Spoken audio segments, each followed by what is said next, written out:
Olá, gente, eu sou Val Cabral e esse é o programa Olho no Olho, aqui pela TV Itabuna TVI.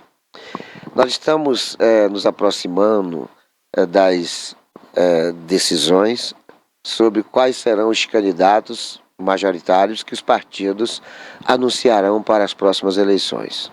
Eleições estas que vão acontecer no início de outubro do próximo ano, embora saibamos que a legislação estabelece 45 dias apenas antecedente ao dia da eleição para realização de campanha. Todavia, todas as movimentações dão início já faltando 2 anos para a eleição, que é o que está acontecendo.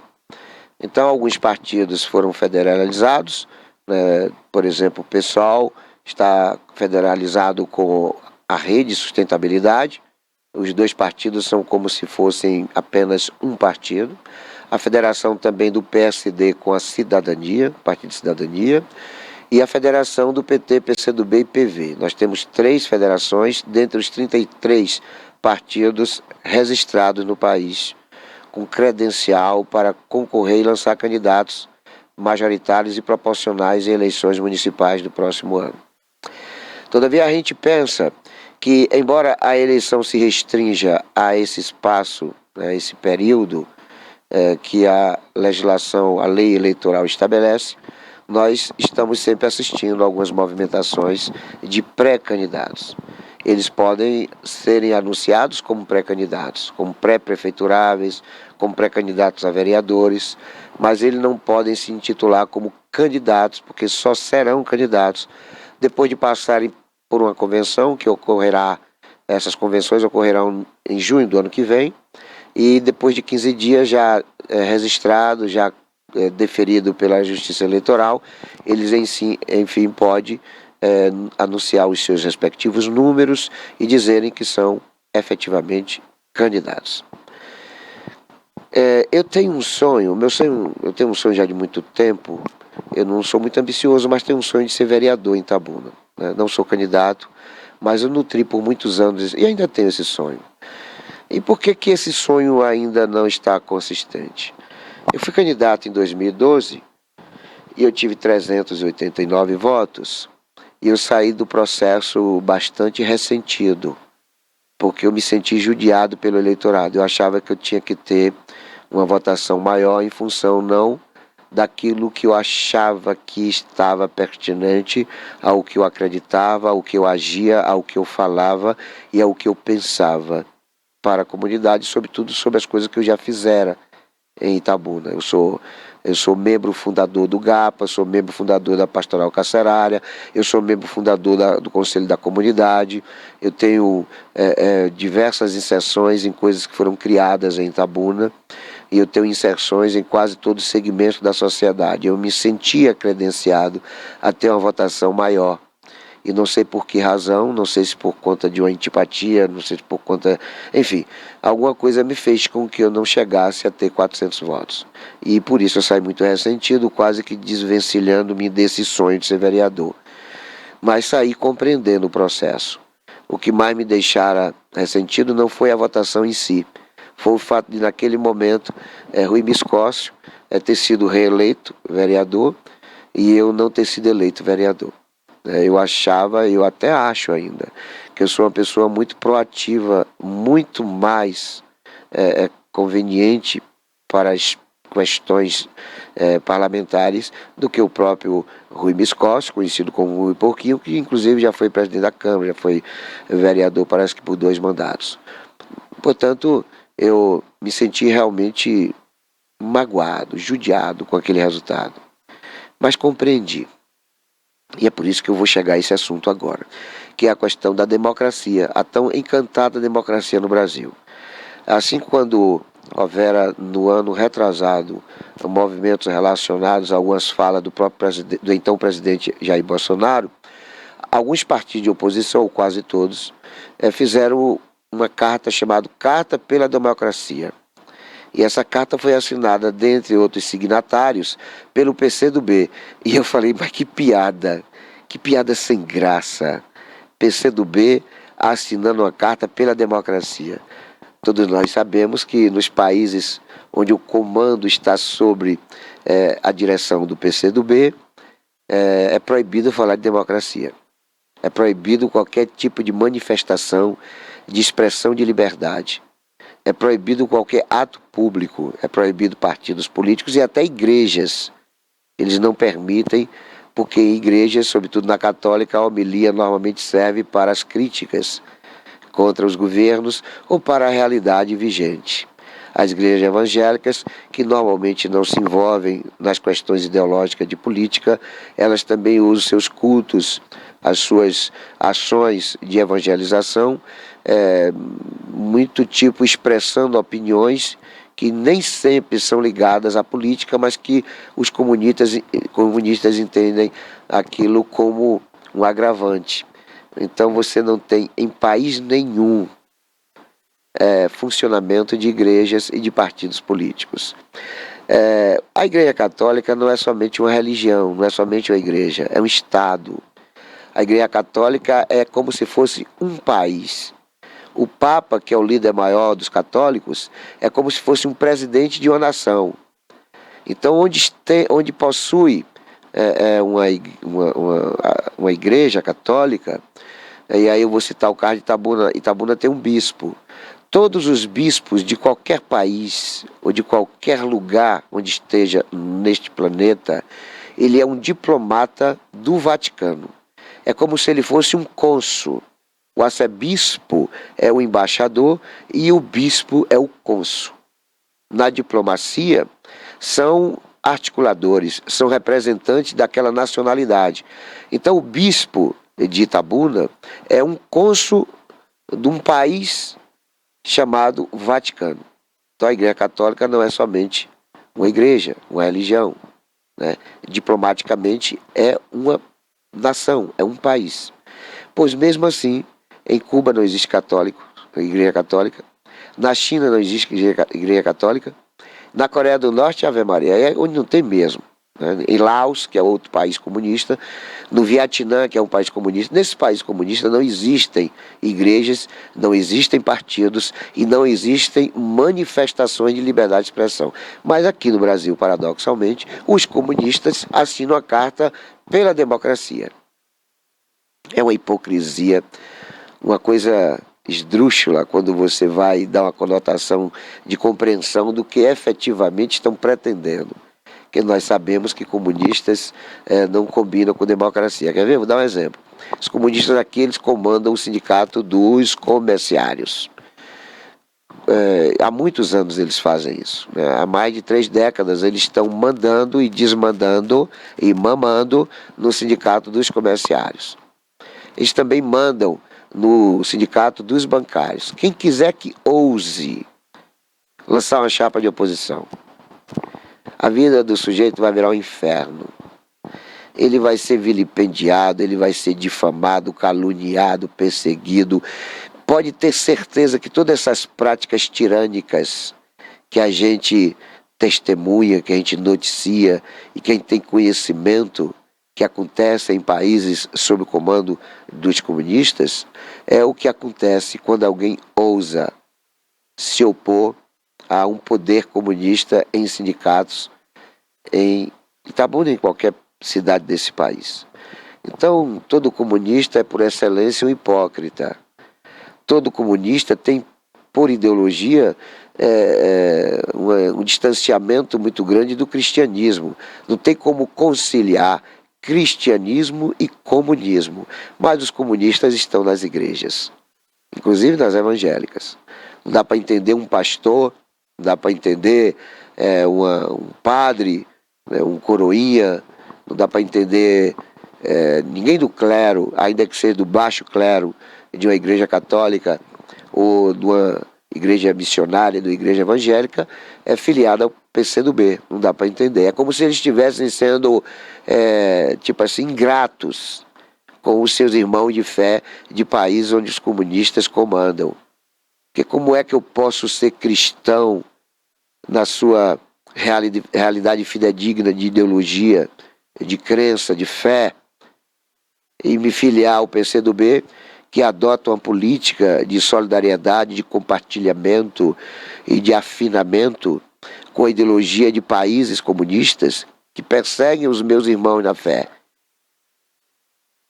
Como é que eu posso ser filiado a qualquer partido comunista se lá em Laos, se na Coreia do Norte, os meus irmãos cristãos estão sendo estuprados, estão sendo roubados, estão sendo massacrados, torturados e assassinados, só porque professam a fé que eu creio. Então, em solidariedade aos meus irmãos cristãos, não há possibilidade humana nenhuma de eu votar em candidatos ligados a partidos comunistas. Está fora de cogitação.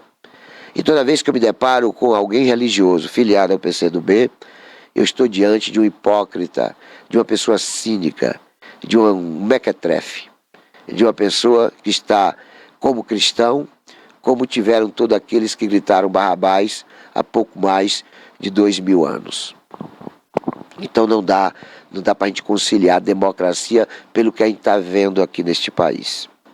Por que eu não tenho mais pretensão de sair candidato a vereador, embora seja o meu grande sonho? Até porque eu sei que com Val Cabral vereador, nós teríamos uma Câmara completamente diferenciada, não tenha dúvida disso.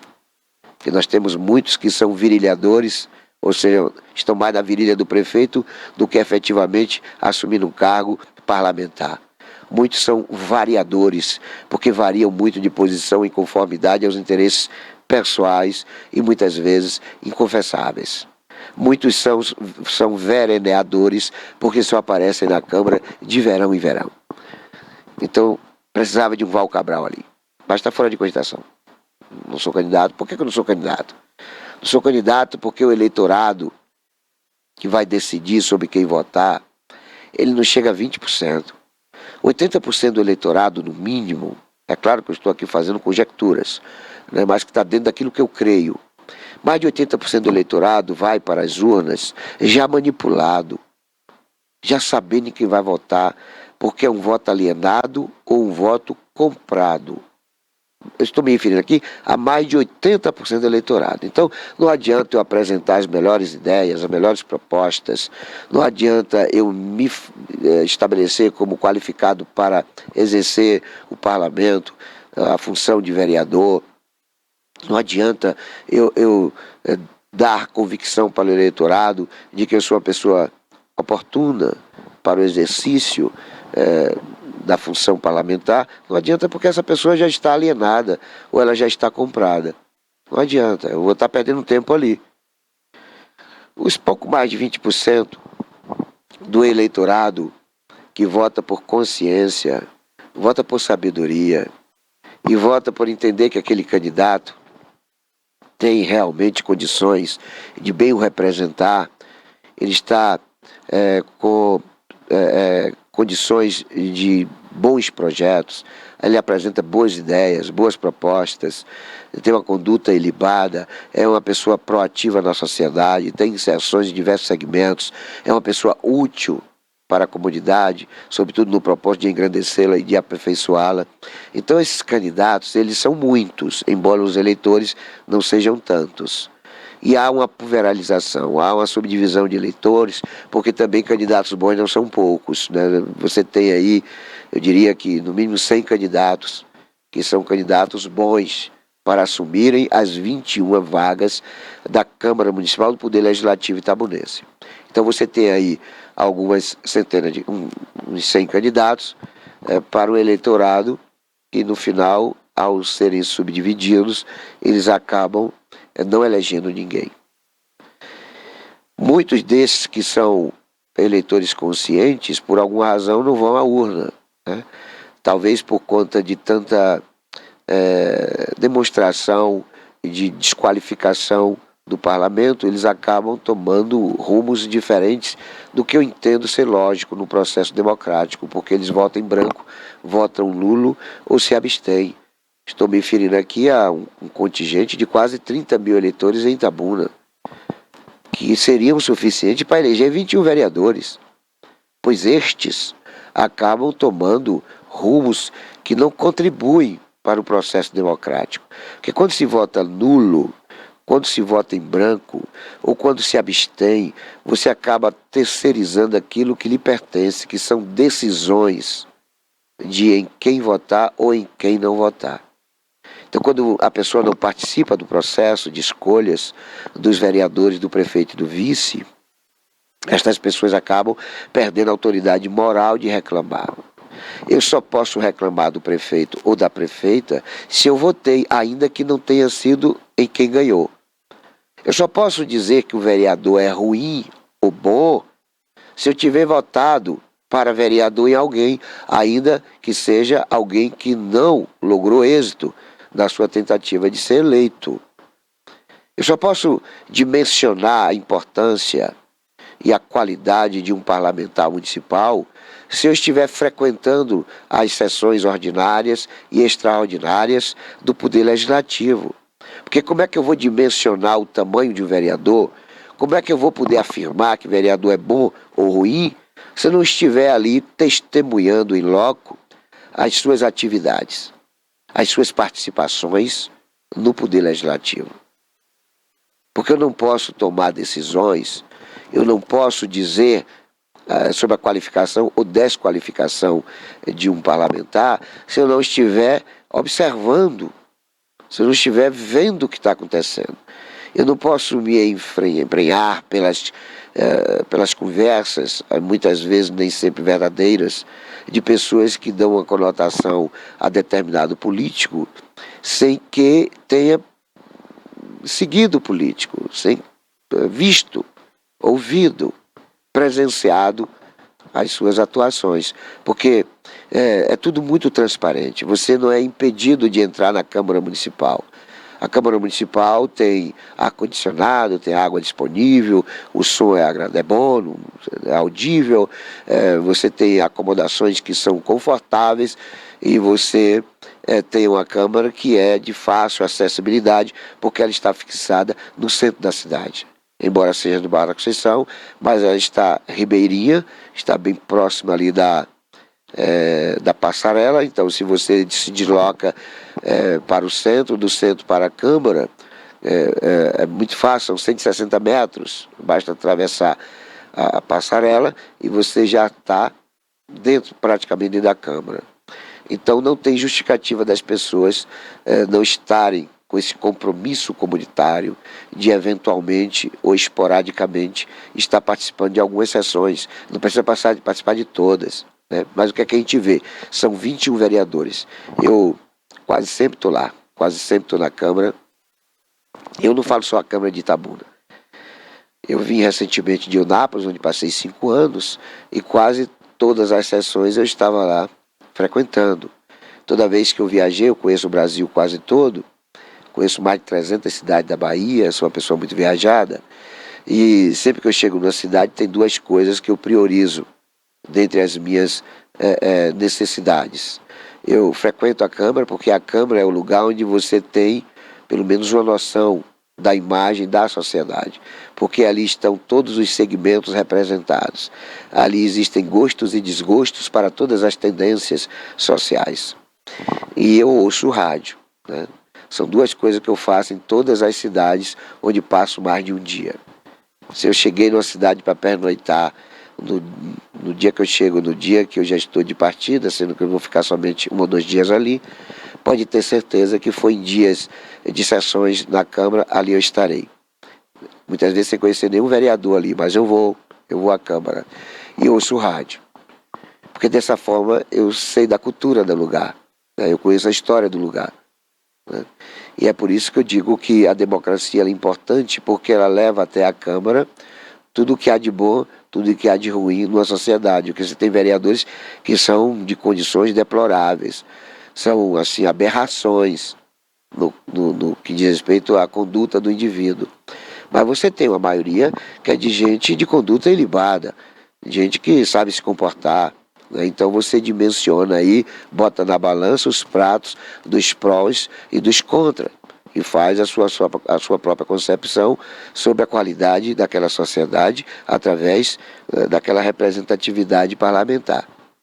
Mas para chegar a ser vereador, e aí é onde a porca torce o rabo, é necessário muito mais do que você ser simpático, carismático, comunicativo, inteligente, apresentar boas propostas, mostrar para a sociedade que você merece ter a confiança do voto para representá-la na Câmara Municipal. É muito mais que isso, muito mais. Porque nós temos vereadores aqui em Itabuna, e aí eu vou citar Itabuna como parâmetro de todas as outras 5.570 cidades brasileiras. Itabuna nós temos vereadores que é uma vergonha. Nós temos vereadores com problemas sérios de alcoolismo. Nós temos vereadores que supõem-se envolvimento com facções criminosas. Nós temos vereadores que são de uma desqualificação técnica absurda. Né? São vereadores que têm dificuldade até de se expressar. Né? Erro de conjugação de verbo, de vocábulos, erro na comunicação, muito desrespeitoso, inclusive. Tem vereador aí que chamou autoridade feminina de cachorra. Teve vereador aí que foi, inclusive, afastado por questão de rachadinha, de divisão de subsídio, de salário de assessores consigo. Então, você tem vereadores para todo tipo, mas a sociedade não é isso. A sociedade não é composta somente de pessoas alcoolizadas, de pessoas envolvidas com falcatruas, embora estas sejam realidades intrínsecas a todas as sociedades. Mas nós temos uma sociedade de trabalhadores, de professores, de médicos, de advogados, de radialistas, de telejornalistas, de taxistas. Nós temos vereadores ali representando diversos segmentos da sociedade. A sociedade é composta dessa distinção, né, de pensamento, de posicionamentos e de comportamentos. Então é preciso que as pessoas vejam na Câmara o retrato da sociedade, porque ali estão pessoas que você pode ter naquela sua conduta muitas outras parecidas entre nós. Nós temos vereadores que deveriam estar presos, sabe? Nós temos vereadores que deveriam estar aqui distante da Câmara Municipal, mas foram eleitos. E por que foram eleitos? Aí é onde eu quero chegar. Existem duas vertentes. Existe o vereador eleito porque é de uma comunidade onde há uma dicotomia. Aquela comunidade tem um vereador. Eu vou dar um exemplo aqui da comunidade do Parque Boa Vista. O Parque Boa Vista tinha um vereador na legislação anterior, chamado Júnior do Trator, que é meu sobrinho. E a comunidade, por alguma razão, saturou do Júnior do Trator. Não queria mais saber de Júnior do Trator. E ali tinha um líder comunitário chamado Cosme Resolve, que fazia uma oposição muito sistemática ao Júnior do Trator, que entrou no jogo do Cosme. O Júnior do Trator acabou sendo prejudicado, que não foi reeleito, embora hoje ele tenha voltado a ser vereador. Atualmente ele é vereador em Itabuna. E o Cosme acabou sendo eleito pelo eleitorado que estava rejeitando o Júnior do Trator. Então havia ali uma dicotomia. Ou a sociedade local reelegia o Júnior do Trator, ou a sociedade elegia o Cosme Resolve, que é quem estava muito frente a frente, muito diretamente, se opondo à conduta e ao mandato do vereador Júnior do Trator. Acabou dando a eleição a Cosme Resolve, que não resolveu nada, e que jamais resolveria, e que não vai resolver. E que é, no meu entendimento, um cidadão que desonra o poder legislativo. Tem um comportamento muito abusivo, embora seja boa praça. Uma figura legal, simpática, carismática, sorridente. Mas uma coisa é você ser palhaço, outra coisa é você ser vereador. Uma coisa é você ser boa praça, outra coisa é você ser parlamentar. Então, acabou nesse contexto, né, o voto de repulsa, o voto de revolta, o voto de rejeição a uma determinada pessoa, beneficiando uma outra que depois se revelou decepcionante. A outra vertente é o mercantilismo, né, o peleguismo. O cidadão é eleito porque compra voto. O cidadão que para comprar 1.000 votos, ou para obter 1.000 votos comprados, ele não compra só 1.000 votos, ele compra 5.000 votos. Que por sua vez o eleitorado pelego acaba pegando dinheiro de muitos candidatos. Então você tem o eleitor que pegou R$200 de fulano de tal, mas também pegou mais R$200 de outros candidatos, né? E isto fez com que, no final, ele acabasse votando em alguém, mas com certeza dentre aqueles que o beneficiou com R$ 200. R$ 200 que não vai resolver o problema de ninguém, porque R$ 200 você mal faz uma cesta básica. Uma cesta básica mal vai dar para 15, 20 dias. Só que aqueles R$ 200 que foram suficientes para comprar uma cesta básica, que vai durar 2, 3 semanas, esses R$ 200 foram suficientes para ajudar a eleger alguém que vai passar 4 anos, 4 anos ganhando salário de média 20 mil por mês. O vereador ganha média 20 mil reais por mês, porque além do subsídio, que deve ser em torno de 3 a 14 mil, ele tem muitas outras vantagens e que acaba chegando a mais de 20 mil reais. O vereador não custa a Itabuna menos de 50 mil reais quando se coloca no orçamento tudo o que é gasto para que ele opere o legislativo. Então você tem um custo de 50 mil reais para manter um vereador que vai envergonhar a sociedade. Mas para chegar a esses números, ele comprou voto. Comprou voto de quem? De eleitor irresponsável, de eleitor criminoso, tanto quanto aquele que compra voto. Porque sem o intrujão, não existe o ladrão. O vereador que é eleito comprando voto, ele se serviu de alguém muito assemelhado a ele em sua conduta. Porque não há diferença entre quem compra e quem vende voto. Também vem aqui 2 canalhas, 2 calhordas, tanto quem compra quanto quem vende. Então não dá muito para participar de um processo onde você vai ter que comprar voto. Sobretudo em relação a mim, que eu sempre fui muito crítico a tudo isso, né? Eu sempre tive uma opinião muito aprofundada, muito fidedigna, de que você não pode nunca vender seu voto e nem tampouco comprar voto. Então a gente não pode praticar aquilo que a gente condena. A gente não pode ser a favor daquilo que a gente discorda. E é por isso que, se eu sair candidato, com certeza eu devo ter aí hoje uns 500, 600 votos, que é o meu tamanho, é o tamanho de quem pensa. Para me eleger eu teria que comprar voto, né? Então enquanto a sociedade tiver esse perfil, enquanto nós tivermos uma sociedade que vota nos Cosme e Resolve da vida, eu não vou poder expor o meu nome, o meu tempo, os meus recursos, né? Recursos, porque a campanha sempre vai precisar. O dinheiro é necessário, porque não é para comprar voto, você precisa de dinheiro para pagar o combustível, você precisa de dinheiro para fazer o material publicitário, você tem que ter dinheiro, né? Para ser candidato você tem que ter dinheiro, e não é pouco dinheiro. Você tem que ter um carro de som. O candidato que não tem um carro de som, ele não pode se propagar. Então um carro de som, onde você vai gastar 40 mil, 50 mil reais para ter um carro de som. Se você já tiver o carro, você vai precisar comprar aparelhos sonoros que estão em torno de 20 mil, 15 mil reais. Então você tem que ter dinheiro. Você tem que ter dinheiro para deslocamento. Às vezes você vai, por exemplo, sai do centro de Itabuna para Itamaracá, centro de Itabuna para Mutuns, que são lugares distantes do centro da cidade. E você não pode ir de manhã para votar de manhã, tem que passar o dia todo lá. Isso significa você ter que se alimentar, e você não vai poder contar somente com, né, o favorecimento das pessoas dessas localidades. Então você vai ter custo de deslocamento, de alimentação, você vai ter que beber, e tudo isso é custo, né? Então você tem que ser candidato pensando que primeiro você tem que ter dinheiro. Então que democracia é essa que para você ser escolhido você tem que ter dinheiro? Existem países, aqui eu vou citar a Suíça, porque eu tenho um filho que mora lá, onde eleições para presidente é todo ano, acontece todo ano. Presidente lá só governa durante um ano, embora o sistema lá seja parlamentar.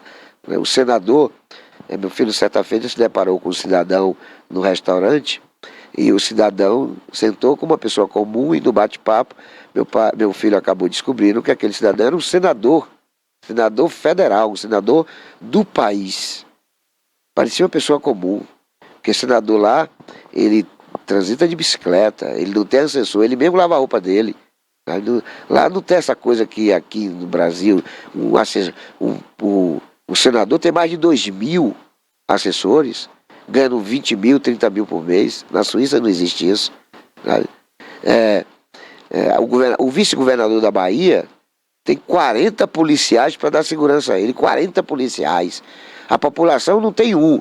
Se você vai agora na Cinquentenário, nesse país democrático, você vai na Cinquentenário, você não vê 4 policiais. Mas o vice-governador, mesmo dentro de casa, ele tem 40 policiais à disposição da segurança dele. Então que democracia é essa? Cujas igualdade de direito só existem na Carta Magna. Que democracia é essa, onde você não pode expressar o que você sente? Agora mesmo nós tivemos um episódio de uma cidadã servidora pública estadual que aqui na TVI dera uma declaração de que não se precisava pagar vistoria, né? E o que houve foi a exoneração dessa cidadã. Ela foi exonerada porque falou a verdade, porque quis servir a população. Então que democracia é essa que você não pode ser honesto com a sociedade? Que democracia é essa que você não pode expressar a realidade dos acontecimentos, mostrar para a população o caminho onde a economia pode ser maior, onde a segurança pode ser melhor, onde a educação não seja essa ópera bufa de professores que fingem que ensinam para alunos que fingem que aprendem.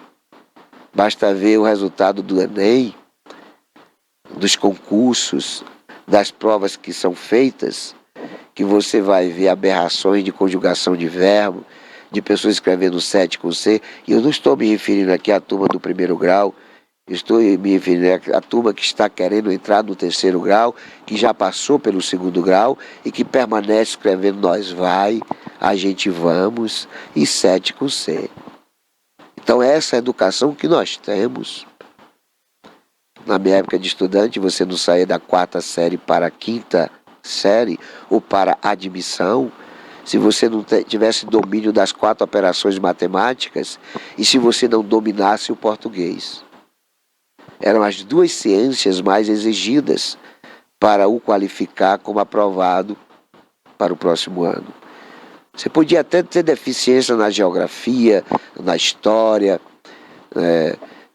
mas quando chegava na matemática e no português, ali você não poderia cometer as negligências que hoje a gente vê sendo informada sobre estudantes de direito escrevendo C com C. Não dá para a gente aceitar isso. Não é normal. Você vai para a qualidade da escola privada e vê como é deprimente a qualidade da escola pública. Eu, certa feita, dissera de que se você se separou da sua esposa e com ela ficou um irmão, um filho de 14 anos e consigo outro filho de 14 anos, são gêmeos, aí sua esposa casa com uma pessoa afortunada e você tem a sua vida de assalariado, os irmãos vão para caminhos diferentes, foram para cidades diferentes. O filho que ficou consigo vai para a escola pública e o filho que seguiu o caminho com a sua ex-esposa vai para uma escola privada. 4 anos depois, o filho seu da 4ª série ou continua na 4ª série ou no máximo foi para a 5ª, 6ª série. O menino que seguiu com a mãe entrou já no 2º grau. Mas mesmo que ele tivesse na 4ª série, e o irmão aqui, do pai assalariado também na 4ª série, ao final do ano, se perceberia o desnível. A qualidade do ensino privado é extremamente mais elevado do que da escola pública. Escola pública não ensina, escola pública já ensinou. Acabaram com a escola pública. A democracia acabou com a escola pública. A democracia acabou com a liberdade de expressão. Vá denunciar policiais que torturam, que chegam na favela espancando negros e pobres. Vá denunciar o vereador que é virilhador. Vá denunciar o prefeito que é ladrão, que você vai ver qual é a democracia que você tem. Vai falar que existem bandidos de toga. Vai falar que o governador roubou 49 milhões de um dinheiro que deveria servir para comprar respiradores artificiais. Sua vida vai virar um inferno. Então não é essa democracia que existe, por exemplo, na Dinamarca, na Suíça, no Canadá, nos Estados Unidos, na Inglaterra, na França, na Espanha e Portugal. Que a democracia que nós temos aqui é a democracia da burguesia, da elite, da hipocrisia. Porque democracia deveria ser um processo onde você tivesse liberdade de expressão, onde uma conduta de você poder manifestar suas opiniões, seu receio de ser preso só porque falou a verdade. Hoje nós temos deputados federais presos porque falaram a verdade. E nós temos deputados que mataram, que roubaram, rindo da cara daqueles que estão presos, sem nunca ter cometido um erro, nunca ter feito uma falha, cometido algo ilícito. Então essa é a democracia que nós temos. Democracia fajuta. Nós vamos a um breve intervalo, é coisa muito rápida. É um pelar e um pecar.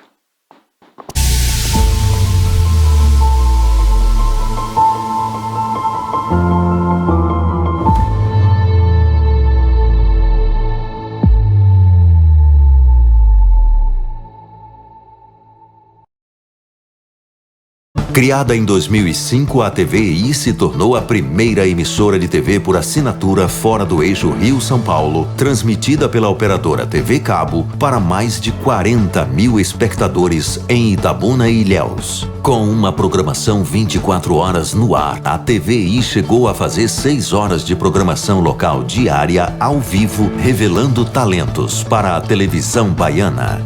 Inserida na Lei do Cabo, a TVI passou a integrar o seleto grupo de TVs com programação qualificada junto à Ancine e contribui com a capacitação do mercado audiovisual da Bahia para a captação de recursos para a produção de minisséries, reality shows, documentários e outros produtos de entretenimento para as mais variadas plataformas. Equipada com estúdios de áudio e vídeo e modernas ilhas de edição, a TVI também está preparada para trabalhar no jornalismo factual local, inclusive utilizando sua unidade móvel SDNG. Passando agora por uma reestruturação, a ação programadora detentora do canal TVI se prepara para transformar o sul da Bahia em um polo de teledramaturgia, movimentando o mercado do audiovisual da Bahia. TVI é da Bahia, é da gente.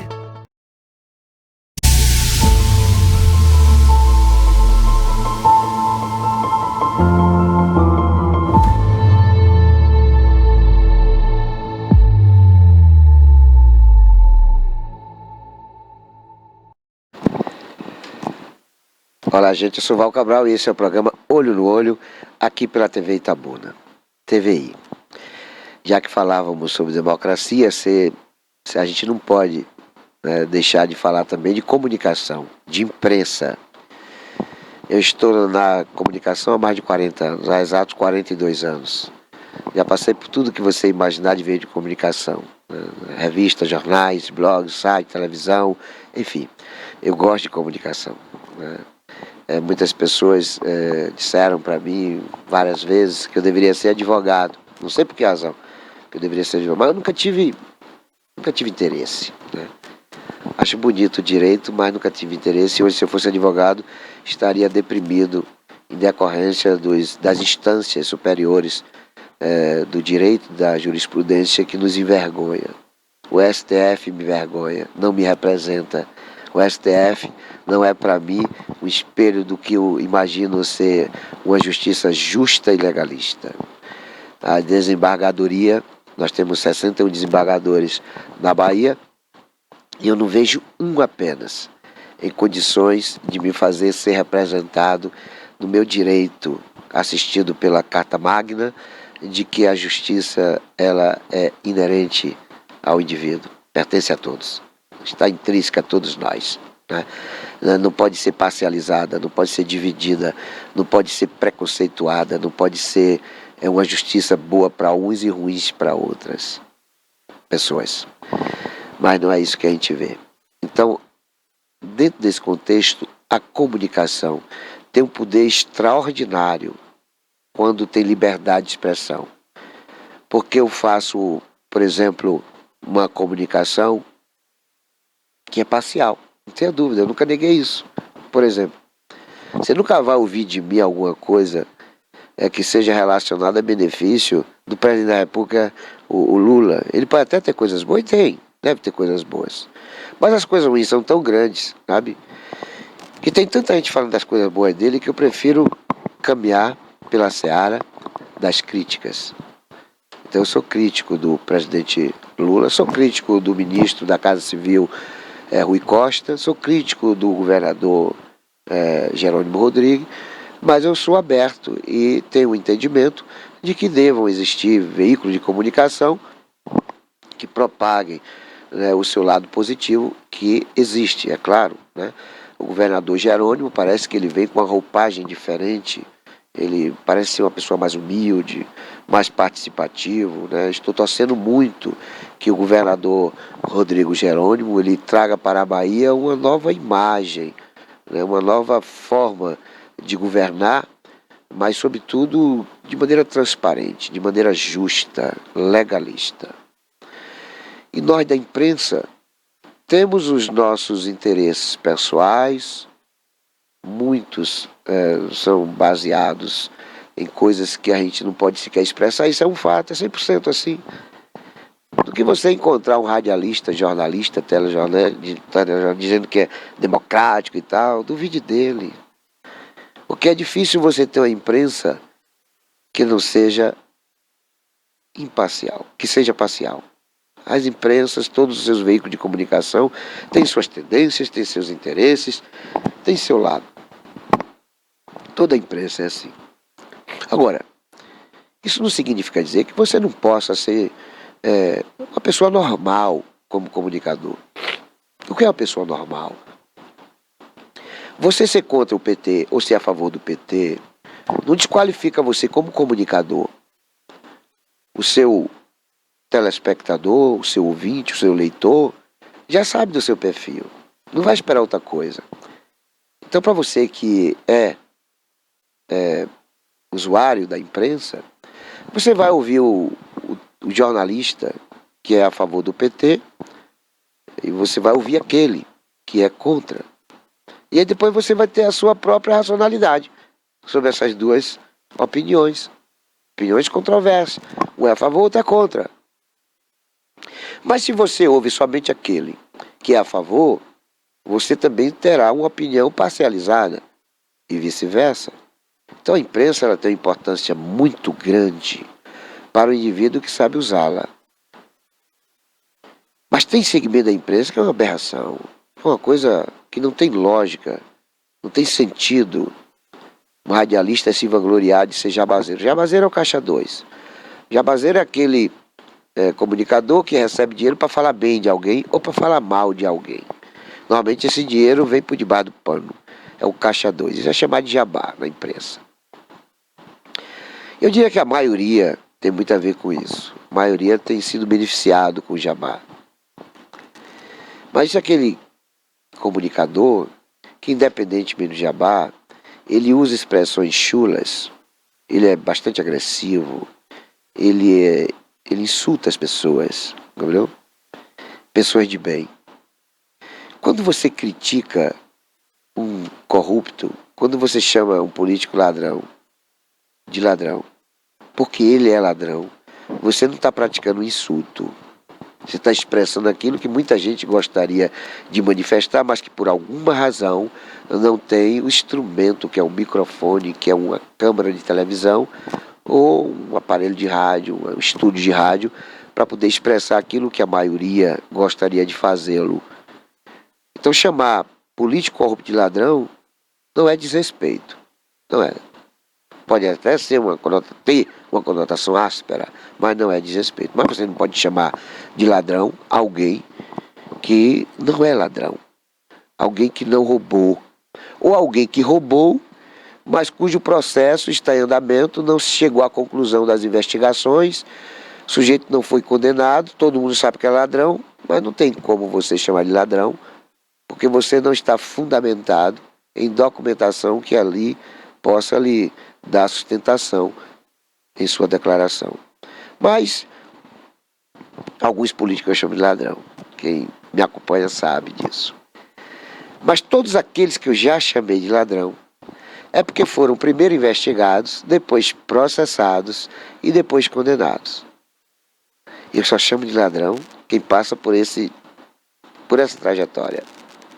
Investigação, processo e condenação. Não precisa nem ser preso, porque a maioria não vai presa. E a maioria quando vai, e alguns que vão presos, acabam ficando 1 dia, 2 dias no máximo na cadeia. É o caso, por exemplo, do ex-prefeito de Eunápolis, o Robélio Oliveira. A Polícia Federal investigou e detectou uma soma de mais de 200 milhões de reais furtado dos cofres públicos municipais, e por conta disso o Robélio foi preso e pagou 100 mil para um habeas corpus e ficou somente 1 dia preso. Pernoitou praticamente no presídio de Eunápolis, né? O sujeito que roubou, furtou mais de 200 milhões. Aí a imprensa, quando denuncia, ele vai e processa. Eu sou processado, na verdade eu respondo a 8 processos em Eunápolis, por ter chamado ladrão de ladrão, ladra de ladra, né?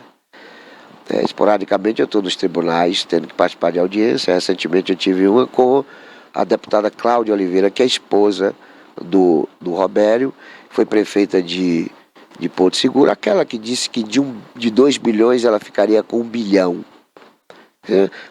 Coisa desrespeitosa. Aí essa cidadã vai e me processa, porque eu estou denegrindo a imagem dela, que eu estou manchando, maculando a imagem dela.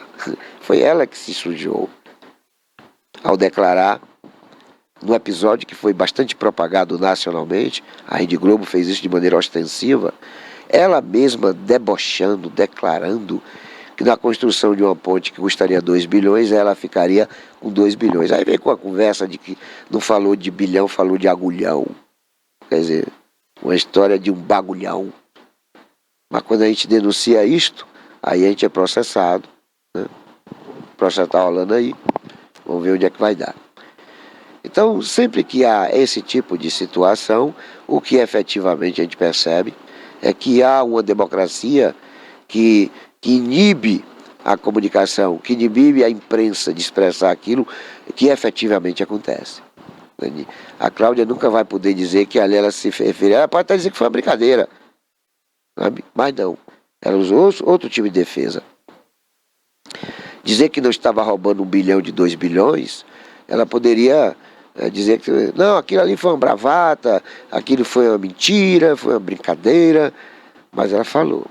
E por ela ter falado, cabe ao comunicador informar, expressar isso. Nós vamos a um breve intervalo, coisa muito rápida. É um pelar e um pecar. Cara, isso aqui é tossir, cara.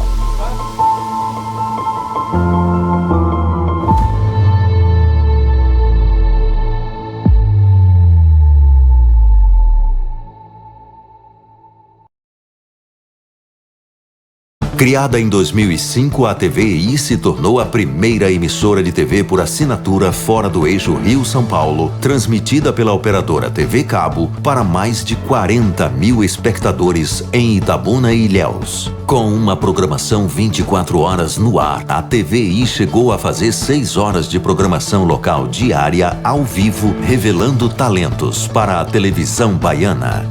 Inserida na Lei do Cabo, a TVI passou a integrar o seleto grupo de TVs com programação qualificada junto à Ancine e contribui com a capacitação do mercado audiovisual da Bahia para a captação de recursos para a produção de minisséries, reality shows, documentários e outros produtos de entretenimento para as mais variadas plataformas. Equipada com estúdios de áudio e vídeo e modernas ilhas de edição, a TVI também está preparada para trabalhar no jornalismo factual local, inclusive utilizando sua unidade móvel SDNG. Passando agora por uma reestruturação, a ação programadora detentora do canal TVI se prepara para transformar o sul da Bahia em um polo de teledramaturgia, movimentando o mercado do audiovisual da Bahia. TVI é da Bahia, é da gente.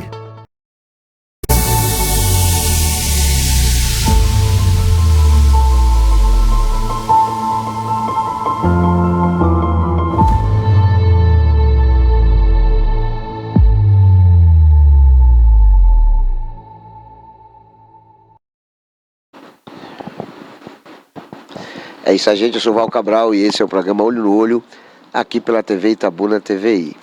Como eu estava falando, a imprensa é de uma importância enorme para o aperfeiçoamento da democracia, mas, sobretudo, para a informação, a conscientização e a formação de opinião. Eu trabalhei em todas as rádios AM de Itabuna. Já estou nessa estrada há algum tempo. E teve um episódio que marcou muito o meu aprendizado. O saudoso tio Elilde, certa feita, ouvindo meu programa, eu estava fazendo uma crítica muito áspera a uma determinada candidata majoritária. Não foi um candidato a prefeito, foi um candidato a prefeito na época.